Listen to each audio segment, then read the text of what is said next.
고린도전서 6장 9절, 19절, 20절. 어, 고린도전서 6장 19절,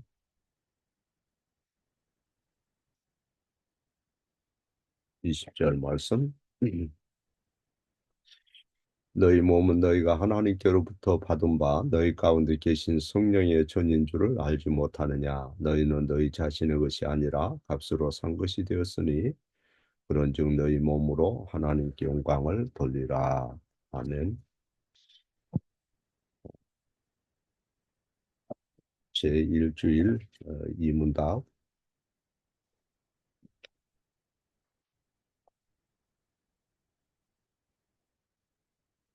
바로 이런 위로의 복락 안에서 살고 죽기 위해서 당신은 무엇을 알 필요가 있습니까? 첫째, 나의 죄와 비참함이 얼마나 큰가? 둘째, 나의 모든 죄와 비참함으로부터 어떻게 구원을 받는가? 셋째, 그러한 구원에 대한 감사를 하나님께 어떻게 드려야 하는가입니다.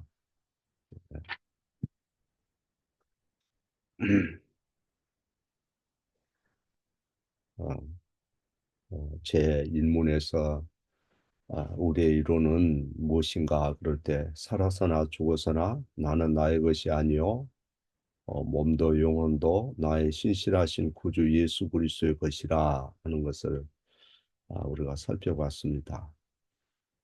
베드로전서 1장에 보면 너희가 알거니와 너희 조상의 유전한 망령된 행실에서 구속된 것은 은이나 금같이 없어질 것으로 한 것이 아니요 오직 흠없고 점없는 어린 양 같은 그리스도의 보혈을 필요로 한 것이라 그랬고 또 우리가 봉독한 고린도전서 6장의 말씀은 너희는 너희의 것이 아니라 값으로 산 것이 되었으니 이러한 말씀들은 주님이 값으로 어, 우리를 에, 사셨기 때문에 우리의 몸도 영혼도 그분의 것이고 아무도 빼앗아갈 수 없다. 마귀도 어떻게 할 수 없다. 왜냐하면 마귀 권세에서 우리를 해방했기 때문이다. 요한일서 3장 8절. 그렇게 성경은 우리에게 말씀합니다. 우리는 예수 그리스도의 합법적인 소유고 또 아버지 손에서나 또 예수 그리스도의 손에서 어, 이 빼앗을 그런 장래 일도 세상에 그 무엇도 없다 하는 것이 성경이 우리에게 주시는 말씀이에요. 어, 주님의 합법적인 소유이기 때문에 주님이 우리를 보호하시고 어, 또 당신의 그 소유의 에, 권리로서 통치권을 행사하시는 거죠. 주님이 우리의 몸을 통치하고 우리의 영혼을 통치한다면 그것이 내게 손해냐? 절대 그렇지 않죠. 어, 그 말은 우리가 이 말씀을 오해하면 안 돼요. 이 세상에서 모든 슬픔을 주님이 피하게 해주신다. 그런 의미는 아니에요. 때로는 옥에 갇히기도 하고 핍박을 받을 수도 있고 미움을 받을 수도 있고 그러한 것은 우리의 몫인 것이고 하나님께서 여러분을 통치하신다는 것은 하나님이 우리를 세상에서 성공자로 만드신다 그런 뜻은 아니에요. 하나님은 우리가 이 세상에서 아성을 쌓고 유명해지고 존경을 받고 뭔가 두드러지고 머리가 되고 하는 것에 그렇게 별 관심이 없어요. 그러나 주님의 뜻이 아니고서는 어떤 일도 일어나지 않는다. 주님의 뜻이 아니고서는 아무것도 일어나지 않는다. 어, 어, 그 말씀은 어, 우리가 주님께 속한 것을 확실히 믿고 의지하고 믿음으로 살면 하나님의 모든 약속의 부요가 우리 것이 된다 하는 것을 말씀한 거죠. 그래서 하나님은 당신의 자녀를 결코 실망시키지 않는다. 예, 어, 이 세상에서 어, 신자들은 믿음의 족장들처럼 때로는 넘어질 수도 있어요. 완전하지 않습니다. 회심한 사람이라도 자기 잘못으로 인해서 은혜에서 벗어날 수도 있고 육신의 정욕에 때로는 유혹을 받아서 넘어질 수도 있겠죠. 깨어서 기도하지 않을 때, 또 하나님을 온전히 신뢰하지 않을 때 육신에 이끌리기도 하고 세상 사람들의 미혹에 빠져서 심각한 죄에 빠질 수도 있고 또 사단이 악명 높은 죄에 빠지기도 하고 그것이 이 다윗의 사례이기도 하고 베드로의 사례이기도 해요. 그래서 돌도신저 5장 4절에 보면 회심한 사람이라도 자기 잘못으로 인해서 은혜에서 벗어날 수도 있다. 또 육신의 정욕에 유혹을 받아 넘어갈 수도 있다 하는 것을 거기서 성경을 요약해서 가르치죠. 신자들이 그렇게 넘어질지라도 우리는 다시금 주님의 말씀으로 돌이켜야 되고 또 그렇게 할 때 이로부터 유일한 위로를 힘입을 수가 있는 거죠. 그러면 어, 그 위로로 돌아서고 그 위로 가운데 살고 그 위로를 누리면서 어, 세상에서 살기 위해서 어떻게 해야 되느냐 그럴 때 제1주 입문에서 그 답을 알려줘요. 다시 말씀드리면 어, 세 가지의 그 내용을 우리가 알아야 된다. 첫째는 나의 비참함이 얼마나 큰가를 알라는 거죠. 어, 나의 비참함. 아담과 하와가 범죄하고 나서 여호와 하나님으로부터 쫓겨났지요. 교제가 단절되었지요. 어, 그리고 유리 방황하게 되었어요. 그 자체가 비참한 거죠. 하나님 없이 사는 삶. 그 삶은 제약되고 비참한 거예요.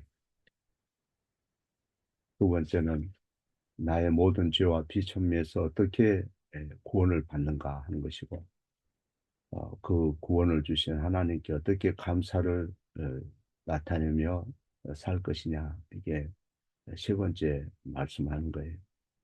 그래서 이 세 부분은 성경에서 가르치는 내용이기도 하고 성경의 구조이기도 하다 하는 것을 우리가 예전에도 살펴봤어요. 에베소서 5장 8절을 보면 너희가 전에는 어둠이더니 이제는 주 안에서 빛이라 할 때 전에는 어둠이다. 이거는 죄와 비참을 에, 의미하고 이제는 주 안에서 빛이라 하는 것은 구원을 말하고 그 다음에 빛의 자녀들처럼 행하라 하면서 감사 생활에 대해서 얘기하죠. 성경은 이와 같이 이런 구조로 죄와 비참, 구원, 감사에 대해서 가르쳐요. 로마서도 1장 1절에서 17절은 서론의 말씀이라면 18절에서 3장 20절까지는 죄와 비참을 얘기하고 3장 21절에서 11장 마지막까지는 구원에 대해서 얘기하고 12장 1절에서 또 로마서 끝 부분까지는 감사에 대해서 말씀합니다. 그래서 이런 구조는 마치 나무의 뿌리와 줄기와 잎과 같아서 어느 한 부분도 분리되거나 무시해서는 안 되는 거라는 거죠. 그래서 이를테면 죄와 구원에 대한 성경적 지식이 없이는 어, 예수 그리스도의 그 은혜에 우리가 감사하고 또 믿음의 열매를 맺기가 어렵다. 감사 생활이 불가능하다 하는 것을 알아야 돼요. 그래서 하이델베르그 요리문답도 제 일주일은 서론, 이를테면 어, 어, 그 이로에 대해서 말씀하고 그러고 나서 2주부터 4주일은 죄와 비참을 다루죠. 5주에서 31주는 우리의 구속을 다루죠. 32주에서 52주는 우리의 감사를 다뤄요. 요하시엘의 신문에도 어, 거기에 보면 우리는 진노의 자녀라. 이 죄와 비참함에 대해서 먼저 얘기하죠. 그 다음에 성부, 성자, 성령의 약속을 인을 쳤다. 이 구원에 대해서 얘기하고 세 번째는 회개와 믿음으로 순종하라. 감사 생활에 대해서 권면을 합니다. 성찬 예식문에서도 이 세 가지를 얘기하고 어, 또 요리문답 30주일 81문답에서도 제1주 2문의 내용과 유사한 이런 요소들을 알려줘요. 누가 주님의 식탁에 나올 수 있느냐 할때 그 2문에서 얘기한 내용을 요약해 준다. 그래서 제1주일 두 번째 문답에서 당신이 이러한 위로를 누리는 기쁨 가운데 살고 죽기 위해서 알아야 할 필요가 있는 것이 무엇입니까? 할 때, 이 세 가지가 중요하다는 거죠. 어, 하나님 말씀이 그렇게 우리에게 가르치니까 그 말씀의 논리를 받아들여야 돼요. 성경의 구성이 그렇게 가르치니까 하이델베르그 구성도 성경의 구성을 쫓는다 하는 것을 우리가 알아야지요. 그래서 에, 우리가 중심하는 것, 거듭난 것조차도 하나님의 말씀을 우리가 드려야 된다. 네, 하나님 말씀 설교를 드려야 된다 하는 겁니다. 네, 하나님 말씀은 중생의 씨앗이라 그러잖아요. 베드로전서 1장 13절. 그래서 하나님 말씀 설교를 통해서 우리는 믿음을 받고 이 하나님의 말씀이 중생에 쓰이면서 순전한 젖이고 단단한 음식으로 우리를 자라게 하는 거죠. 그래서 말씀을 듣지 않으면 믿음도 없고 위로도 없고 참 기쁨도 없어요. 하나님께서 우리를 위로하는 방식이 뭐냐 할 때 이 위로하는 방식은 이 성경의 말씀, 죄와 구원과 감사에 대한 것을 우리가 알아야 된다.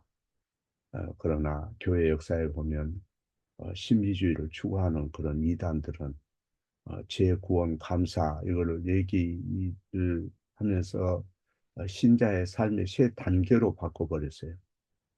어, 그래서 죄와 비참함이 얼마나 심각한가에 대한 지식이 먼저는 자라야 되고 그 다음 단계는 구원에 대한 지식이 자라야 되고 마지막 단계는 감사의 단계가 되어야 한다 이런 식으로 주장을 해요. 그러나 일주일에서 가르치는 것은 우리는 이미 예수 그리스도의 것이 되었고 더 이상 우리가 이제 구원을 쟁취하거나 획득하는 게 아니죠. 그것은 우리의 어떤 노력이나 우리의 행위나 율법 지킴이나 선행이나 짐이나 이런 게 아니다. 그래서 이미 우리는 예수 그리스도의 것이 되었다 이렇게 선포를 해요. 이단들은 참된 회심, 심오한 어떤 체험을 해야 된다 이렇게 주장하잖아요. 성령 체험을 했느냐, 그 성령으로 거듭난 날짜를 아느냐, 시간을 아느냐 이런 식으로 우리를 유혹할 때 연약한 성도들이 거기에 넘어질 수가 있어요. 아, 그들은 하나님의 진노의 무서움을 깨닫고 그리고 나서 참된 회심이 온다 이런 식으로 얘기해요. 어, 그런 후에 구원의 지식에 이르고 감사의 경험을 해야 된다. 이 경험이나 체험을 자꾸 강조하는 거죠. 어, 자, 그러나 이 로마서의 세 가지는 이 어떤 단계를 얘기하는 게 아니라는 거죠. 하이델베르크의 이 세 부분은 어떤 단계를 얘기하는 게 아니고 성경의 이 논리적인 순서를 얘기하는 거예요. 우리에게 제1주일 이문답은 위로를 쟁취해라, 획득해라 그런 의미가 아니죠. 어, 단지 위로 가운데 사는 방법을 우리에게 묻는데 계속해서 믿음을 유지하고 믿음이 강화되고 성장하는 것은 말씀을 드려야 된다. 말씀을 통해서 하나님께서 은혜의 수단이 되도록 정하셨어요.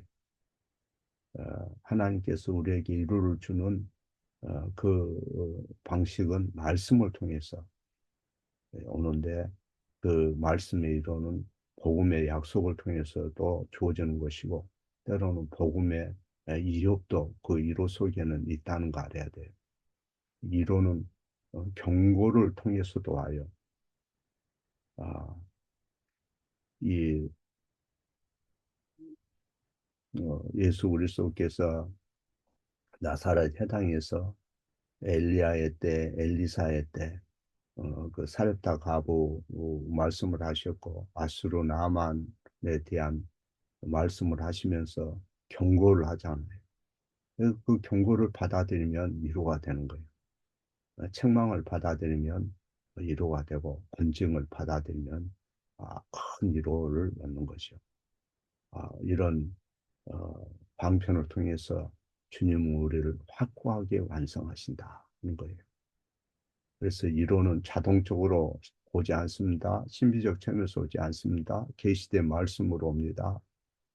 어, 세상에서 어떤 친구들과의 모임에서 오는 게 아니고 그 이론은 어디 산 꼭대기에 올라가야 오는 게 아니고 바닷가에 간다고 해서 이로가 오는 게 아니고 그런 건 세상적인 이로 참된 이론은 말씀을 통해서 온다. 물론 우리가 세상 살면서 때로는 신선한 공기도 마시고 또 들도 또 단풍지는 그런 어, 산에 가서도 여유를 가질 수도 있고 그런 여유가 때로는 필요한 거죠.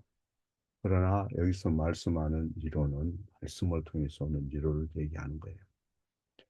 그런 이론을 누려도 때로는 환란을 겪을 수 있고 어려움을 겪을 수 있어요. 그래서 성경은 언약의 책인데 언약은 약속과 책임 두 부분으로 구성됐고 언약의 약속은 복음이고 언약의 책임은 율법인 거죠.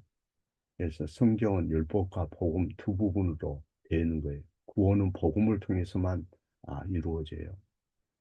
아, 그러면 요리문답은 왜 세 부분이냐 그럴 때 첫 부분은 죄와 비참을 율법으로 가르치고 셋째 부분도 감사와 순종을 율법으로 가르치는 거죠.